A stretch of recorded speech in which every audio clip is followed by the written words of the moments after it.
nous allons nous entretenir avec le pasteur. Ça serait souhaitable, pasteur, que vous vous présentiez vous-même. Jimmy Cancela, pasteur de Rehoboth Tabernacle, Toronto, Canada. Merci, pasteur. Nous voulons vous entretenir, nous entretenir avec vous sur le contenu du livre Les 7 âges de l'Église. Nous avons un certain nombre de préoccupations pour lesquelles nous sollicitons votre éclairage. Alors, cet entretien aura 4 grandes parties. Nous parlerons du contenu du livre, de l'authenticité du livre dans la deuxième partie. Dans la troisième partie, nous allons vous poser des questions sur les choix de l'auteur du livre avant de terminer par votre conclusion. Alors, en ce qui concerne le contenu, pasteur, nous voulons savoir, la première question est de savoir, voudriez-vous nous expliquer brièvement c'est quoi l'exposé des 7 âges de l'Église? L'exposé des 7 âges de l'Église est un livre écrit par le prophète William Branham qui nous donne des informations détaillées sur les 7 âges de l'Église, sur les périodes de temps qui ont existé de l'Église des gentils, sur la vie de chrétiens de cette époque-là, les choix de Dieu sur le messager et les circonstances physiques des villes qui ont représenté les âges de l'Église. C'est un livre qui nous offre, qui nous fournit des informations bibliques très détaillées sur l'enseignement chrétien. Merci. Croyez-vous que le contenu de ce livre reflète fidèlement, nous insistons sur le mot fidèlement, du bout en bout les enseignements de frère Branham sur les 7 âges de l'Église? Oui, je crois. Absolument, je le crois. Parce que ce livre est écrit sur base d'une série de prédications que le prophète a prêchées sur les 7 âges de l'Église. Et le contenu de ce livre s'accorde avec les prédications qui ont été faites et ça s'accorde avec d'autres prédications qui ont été faites prêchées par les prophètes. Et ainsi, vous y trouvez beaucoup de versets bibliques qui ne prouvent pas autre chose que ce que le prophète a prêché, parce que les enseignements du prophète sont bibliques. Merci beaucoup, pasteur. Nous allons passer à la deuxième partie qui consiste à nous éclairer sur l'authenticité du livre.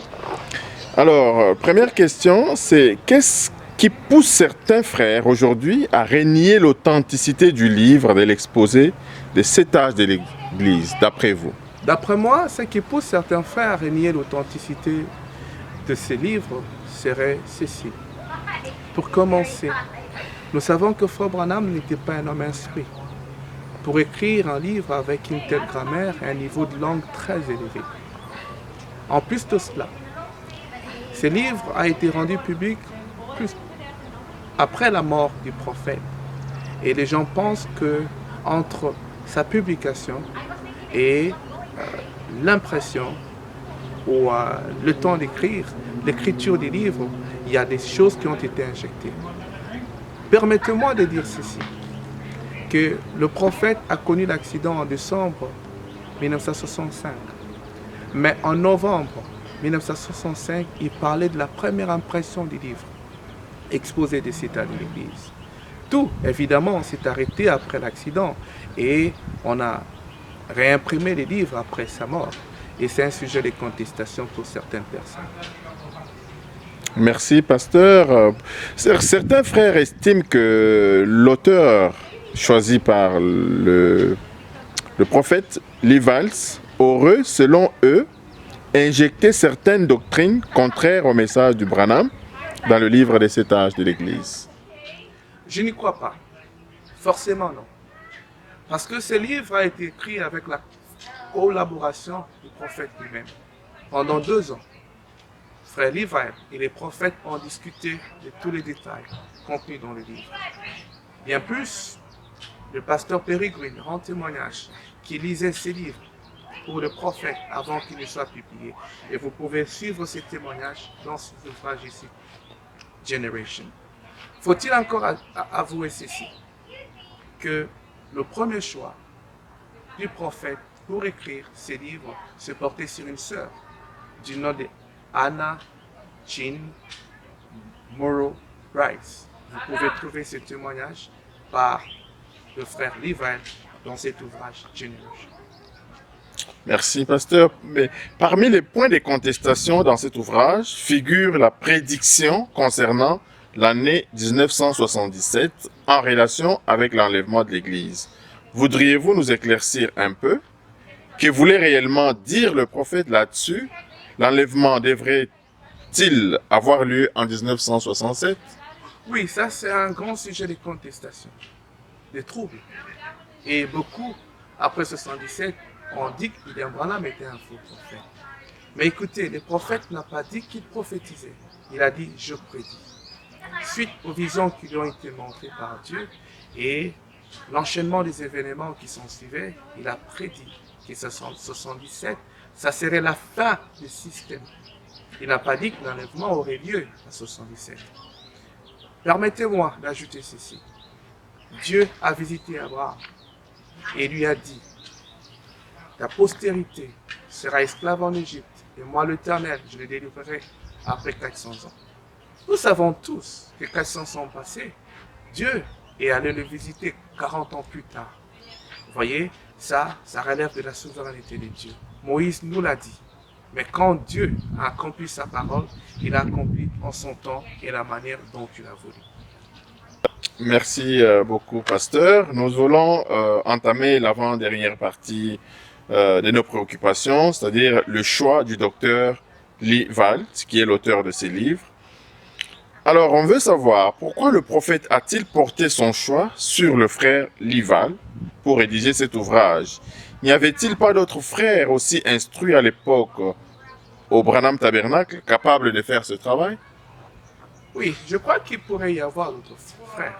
Mais comme je l'ai dit, le premier choix, selon le frère Levi, les prophètes s'est porté sur la sœur Moreau Price.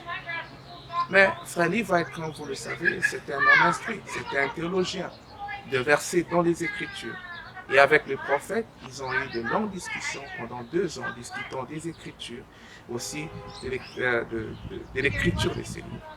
Le prophète, c'était un homme très spirituel et conduit par l'Esprit de Dieu, qui pourrait contester son choix. Son choix demeure le meilleur. Oh, merci beaucoup, pasteur. Que peut-on retenir de frère Lee Wald? Qui était-il vraiment? Fut-il un docteur en théologie, comme le prophète le décrit? Le frère Levi était un prédicateur baptiste, si je ne me trompe pas, pentecôtiste indépendant. Et quand il a rencontré les prophètes, c'était des jeunes enseignants de la parole, ils prêchaient.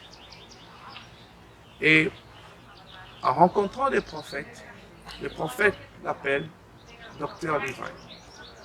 Mais rappelez-vous qu'il y a 3 manières de porter les titres de docteur. Soit vous êtes appelé par Dieu, vous avez un don de docteur parmi les 5 ministères, ou vous avez un PhD, une thèse que vous avez défendue sur un doctorat, une thèse, un thème approprié, ou en théologie, vous pouvez recevoir les titres de docteur par 2 voies. Soit vous faites l'école de théologie et vous finissez pour avoir un doctorat en théologie qui n'est pas nécessairement défendre une thèse, ou vous pouvez avoir le titre de docteur de manière honorifique. Pour cela, je prendrai l'exemple qui est le mien. Je suis un pasteur. Si je voudrais avoir le titre d'un docteur, je n'ai pas besoin d'aller à une école de théologie. Nous sommes en Amérique. Je contacterai une école de théologie et je fournirai les preuves selon lesquelles je suis un pasteur. Je fournirai mes années d'expérience et on me donnerait un titre de docteur honorifique. Voilà donc, et je crois que le prophète, connaissant les frères Levi, il lui a donné les titres de docteur de manière honorifique. Merci beaucoup, pasteur, pour cet éclairage. Alors, nous allons entamer la dernière partie de cet entretien, c'est-à-dire nous voulons conclure par 2 petites questions. La première est celle de savoir, pensez-vous réellement que ceux qui contestent l'authenticité de ce livre reviendront-ils un jour à la raison? Oui, absolument. Les enfants de Dieu reviennent toujours à la repentance. Ils reviennent toujours à la voie. À cela, j'exhorte et j'encourage fortement de revenir en commençant par la lecture de ces livres. s'y déversant avec l'étude de la parole, aussi bien la prière. Pour les encourager d'ailleurs, je connais un prédicateur d'une grande organisation dénominationnelle qui a des pasteurs sous son contrôle et avant d'ordonner ces pasteurs, il les oblige de lire le sétage de l'Église. Ils ne sont pas nécessairement croyants du message, mais ils savent la valeur et le contenu de ces livres. Par conséquent, il faudrait que ces prédicateurs soient assis dans les Écritures et les encouragent à les lire. Pourquoi pas donc quelqu'un qui croirait que le prophète William Branham était le messager du temps du soir? Merci beaucoup, pasteur, pour ces éclairages. C'est très édifiant. Merci. Alors, la dernière question, avant de nous quitter, pasteur, quelles conséquences peut-on imaginer pour ceux qui rejettent ce livre? Sont-ils incrédules? Non. Et il ne revient à personne de traiter un autre incrédule. Mais je crois que ceux qui rejettent ces livres rejettent une partie de Christ. Parce que Christ est la parole. Et la parole de Dieu nous a été donnée pour la croire dans sa plénitude. Et l'invitation que je leur donne, c'est de revenir et de croire à la plénitude de la parole. Merci beaucoup, pasteur Jimmy, pour votre éclairage sur ce livre de cet âge de l'Église. Alors, nous voulons vous demander une prière de la fin pour terminer. Tendre Père, dispensateur de la vie éternelle, auteur de la vie naturelle et surnaturelle, nous te bénissons pour ce moment et nous prions, Seigneur, que tes bénédictions descendent sur tous ceux qui suivront cette vidéo. Et nous demandons ta grâce et tes riches bénédictions sur nous qui l'avons faite, parce que nous ne l'avons pas fait pour notre gloire, mais nous l'avons fait pour édifier ton peuple.